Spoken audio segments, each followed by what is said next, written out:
think we're good. Thank you for your patience. No problem. First of all, I want to thank Peter, my colleague at CSRS, for inviting me today. I have to say this is my first time at a Unitarian Universalist service. I've been to churches before on ecumenical events, but first time in the service. Welcome. Thank you.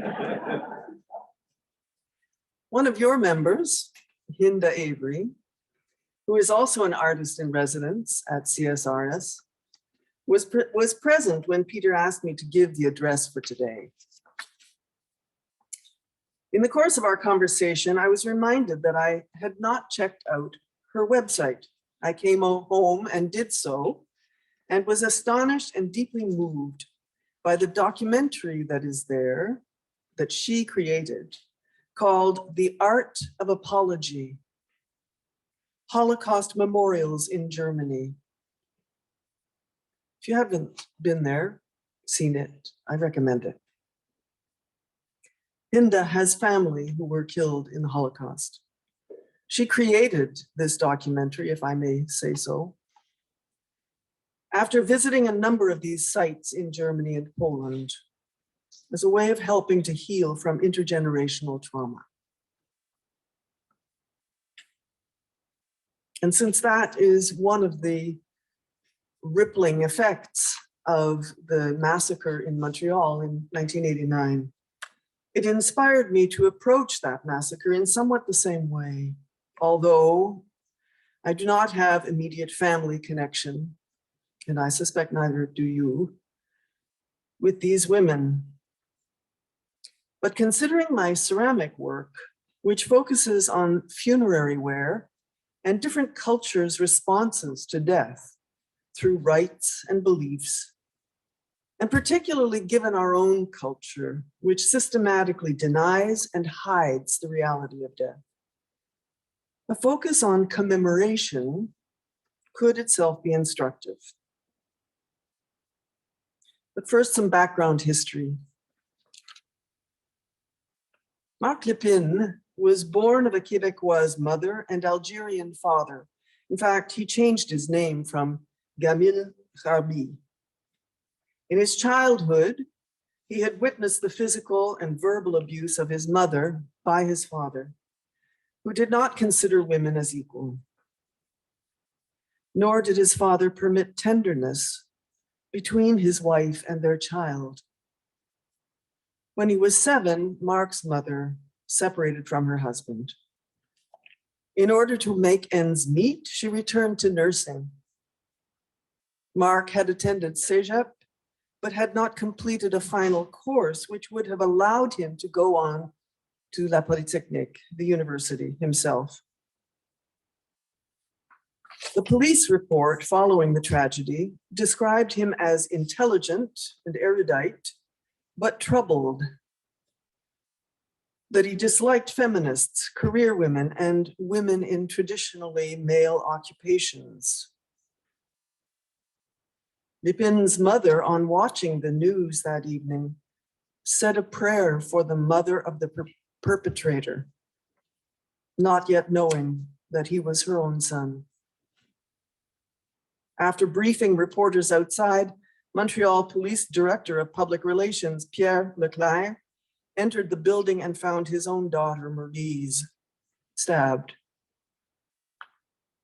I hardly need to describe the trauma which this massacre created for all who were directly involved in the events of that day. At least 2 suicides since have been directly linked to it. Not to mention the effect it has had on all the students and staff who looked on powerlessly and in terror of their own lives. It has marked the city of Montreal forever. The overtly anti-feminist character of the attack, which Lépine claimed in his suicide note, was denied and repressed by the police in Quebec initially. It was said that he was a lunatic, and that was that. The suicide note was never disclosed publicly until leaked years later. No special inquiry was ever held. But as time has passed, the terrorist nature of the event, directed specifically at women, has become accepted. Stricter gun regulations in Canada are one positive outcome of the femicide and have had a real effect in reducing such events from happening. Another positive outcome are much better emergency service response protocols on the part of the university security and Montreal police. However, the advances made in gun control have since been compromised, as you probably know. The long gun registry was abolished by the Harper government in 2012. And despite Quebec's creation of its own provincial gun registry to replace it, the Supreme Court of Canada overruled.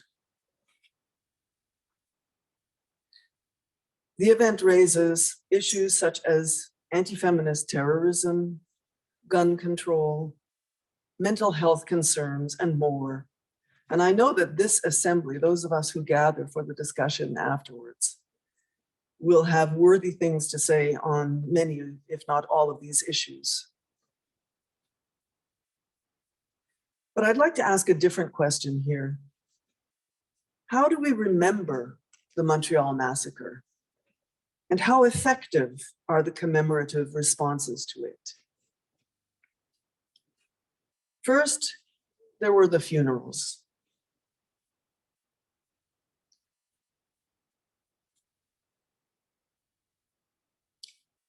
It's screen sharing. No, the first one. Yeah.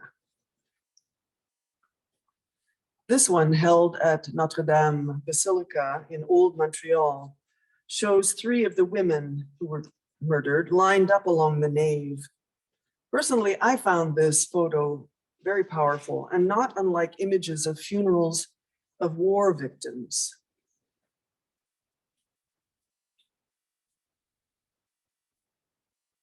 Then there are the physical sites to commemorate this event. There was a plaque installed soon after at the front door of the École Polytechnique, commemorating the tragedy and naming the 14 women. The next slide, I think. That building is the Polytechnique.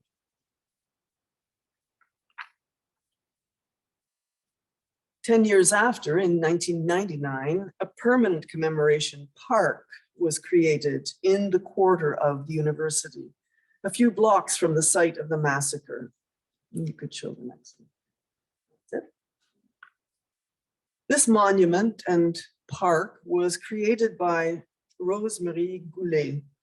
It's entitled Nef pour 14 Reines, Nave for 14 Queens.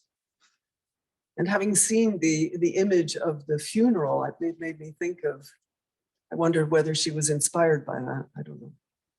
Intended to be a place for reflection and memory, there are benches along one side. Each monument is dedicated to one of the women. Her name is spelt out in stone on the ground leading away from the center. I think you can move to the next slide. There we go. And as you see, the letters have spaces to reflect the holes in others' lives, which the women's absences left behind. When I was doing studies in theology at l'UDM, as we called it, I walked by this park daily. And I need to say that the universities in Quebec, unlike universities here, they're not on a campus, they're just integrated into the city. So the site is seen by many passersby who have no connection with the university. But is it noticed? For many years, the sign which identified this park simply said in French, "In memory of the tragic event which happened at the École Polytechnique, in order to promote the values of respect and nonviolence." However, in 2019, in time for the 30th anniversary, a new sign was placed to mark Place du 6 décembre 1989. It reads, "This park is named in memory of the 14 women assassinated in an anti-feminist attack at the École Polytechnique. It serves to recall the fundamental values of respect and equality and condemns all forms of violence against women." And I learned that other sites across Canada have been created. In Vancouver, Beth Alber created Marker of Change in 1997. Perhaps some of you know it. I know Hinda does, she told me about it. It consists of a series of 14 stone benches in a large circle, reminiscent of ancient stone circles. It's located in Thornton Park in downtown East Side. The benches have the dimensions of coffins and name the 14 victims.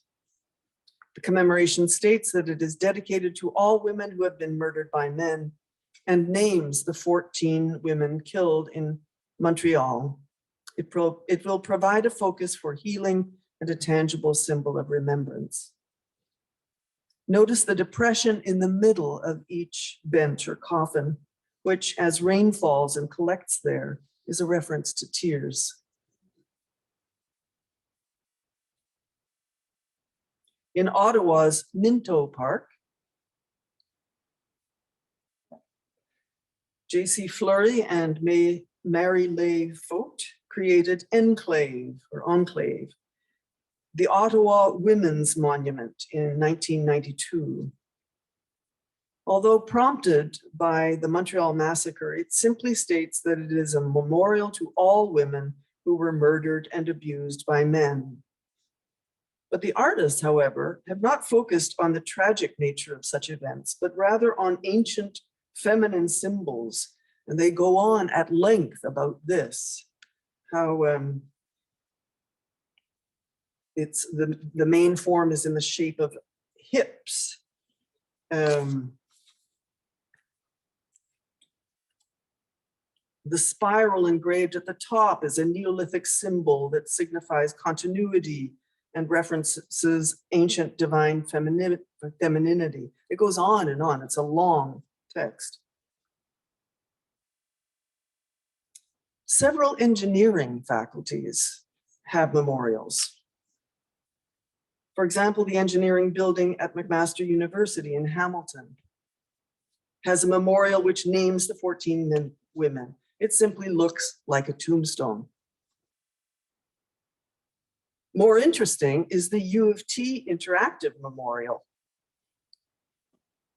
It was created by undergraduate engineering students, and that's a first. It lights up the white ribbon in the women's profiles when a viewer places a hand on the panel.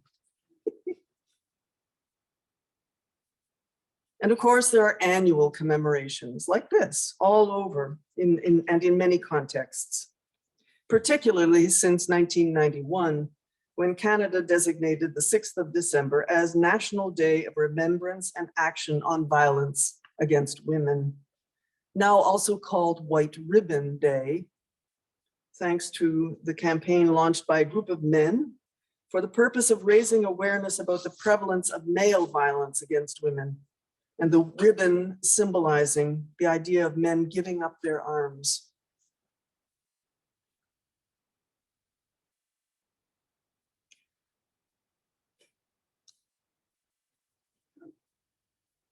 In 2014, in time for the 25th anniversary, a commemoration event was created in Montreal, which is now an annual event. In Montreal style, 14 lights are beamed up from Mount Royal and the names of the 14 women announced one at a time.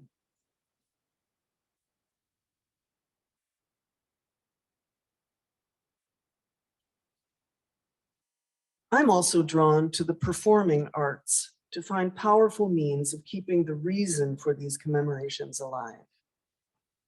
And perhaps many of you saw the film Polytechnique. No?